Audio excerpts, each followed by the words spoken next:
All right. Number 1. What? That's how we're doing? No. Oh. Okay. So, Vote number 1. Vote for me. this isn't Survivor. Not Survivor. No, American Idol. This isn't No, American. so you think you can dance. This isn't So You Think You Can Dance. It's not Carrie. Hey everybody, it's Sean and Carrie from Owning Toronto. Hello. Today we are going to discuss 5 things to prep your home for sale. The number one thing you need to think about when you're getting your property ready for sale is... Renos, I think. Right. Yeah, absolutely. You really need to consider what your competition is doing, the neighborhood you're in, and that's something you would rely on with your realtor. They would take a quick look around, see what everybody else is doing, and decide whether that makes sense, because a budget is very important versus what you sell the house for versus what you list the house for. Right. So you want to try and make back what you're going to invest in renovations when you sell the house. But I can say best bang for your dollar would be painting. For sure. Yeah. Paint that house, make it freshly painted, make it a blank canvas. Neutral. Yeah. Neutral, and believe it or not, white is still very popular, and beige just seems to be making a comeback. Right. Absolutely. So what about if you wanted to have, if you think that your kitchen or your bathroom are dated, is that something that you need to address? Not necessarily, depending on the location, and again, depending on what your competition is doing, you may need to consider renovating that bathroom or kitchen, or perhaps you would leave it for somebody else to use their own imagination and move in on their own and do what they want with it. Great. Number 2. Yes. We should consider decluttering. Yes. Decluttering is very important when you're going to sell your house because you want to have that front hall closet cleaned out. It's got all of your jackets for all of your seasons and all of your shoes and boots in there right now because that's practical when you live there. But when you're trying to sell the house, you want to try and empty that stuff out. Let people imagine what the house looks like empty and maybe think about how they're going to use that space. If they open a closet door and it's jam-packed full of stuff, they can't look at it and think, oh, I could fit this, that, and the other thing in there, right? Correct.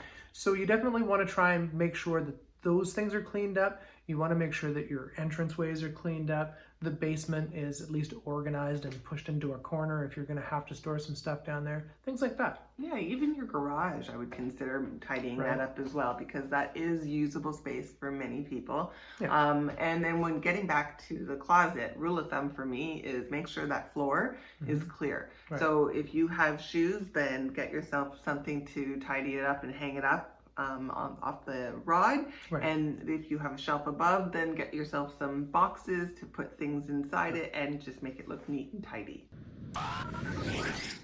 Number 3, staging. Carrie, you have some expertise, some background in this. You've actually run a staging business as well as been a realtor. You continue to be involved in staging, although we use a company for it. What can you tell us about staging your property for sale? Staging can do a world of difference for a space. It really can. And when you're dealing with stagers, they do it for a living, and they can make sure that the furniture that's in the space is accommodating to the room and that it's in. So scale is a big deal. And when it comes to staging, your pictures become better, stronger. People are already looking at the property that they're looking at. They already want to live in the area. You already fit in the budget of what price point they're looking at, and it's the pictures that are going to make you walk through that door. So staging is just almost unavoidable ever. Right. And you really don't take it to heart if your realtor comes in and says, you know, this couch has to go. Your couch might be lovely, but if something else works better there as far as a buyer's imagination is concerned, nothing's personal in this business at all. We just want to make sure that the house is as presentable as it can be and open to imagination. Number 4, cleaning. Cleaning. Very important. You tell me all the time we have to clean the house. But when you're selling your house, you want to make sure that the things like vacuuming and sweeping and the floors are washed and the couches and doesn't have a bunch of crumbs underneath the cushions. All of those little things are fairly obvious, I'd say, but you want to also think about things like your mechanical room. Make sure that your furnace has a new filter in it. Make sure that when you walk into the mechanical room, there's a bunch of cobwebs hanging from the ceiling. Attacking you. Worst thing, you do not want to be the cobweb house. No. That's all the client will talk about for the rest of the time, and we'll have to remind them, the cobweb house. That's right. You know, remember when you walked in the mechanical room and you got that thing in your face? Yeah. And you did the dance? So So remember cleaning. Cleaning important. And odor. Do not smoke. Don't smoke smoke. outside. Well, don't smoke probably at all. Probably Oh, our best good piece of point. advice from us to you. Mhm. Just don't smoke. But if you must, please smoke outside. Outside. Number 5, pre-inspections. Pre-inspections are very important. They are a third-party view, a perspective of somebody else who doesn't own the property or who's trying to sell the property, and they give you a lovely, beautiful, summarized document of what's going on in the home. It's a beautiful introduction to the property so that people know what they need to expect. It doesn't mean that the house is in great condition. It just means that you're aware of maybe the plumbing is out of date or perhaps the electrical. And so these are great things to know when you're considering placing an offer, and also consider whether you can afford this home. And the other bonus to it as well is it gives more comfort to those who are losing bids on properties, because that is happening right now. Right. And if you're paying anywhere between $500 and $700 for an inspection on the property, that really can add up quickly. Yeah. $700 for one, $1,400, $2,100, bragging about my math skills. Arithmetic, really. But sure. And I okay. also want to brag that we do pay for the pre-inspection for our clients. Right. We think it's really important that we put your best foot forward, and we open it up to the market as big as possible.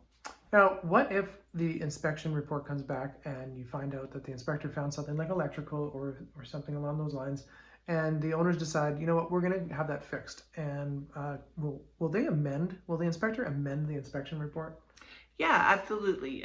If an inspector finds some sort of, a missing faceplate on a plug, which is often something that happens, or a missing light bulb, or there's some issue with a crack in it. Anyways, you get the idea. Right. If there's a fault found, and if the owner feels that they can afford to fix it, and they do, then the inspector will come back, or we take a picture of it and show the inspector, and then they would amend the inspection report and then provide us with a new one.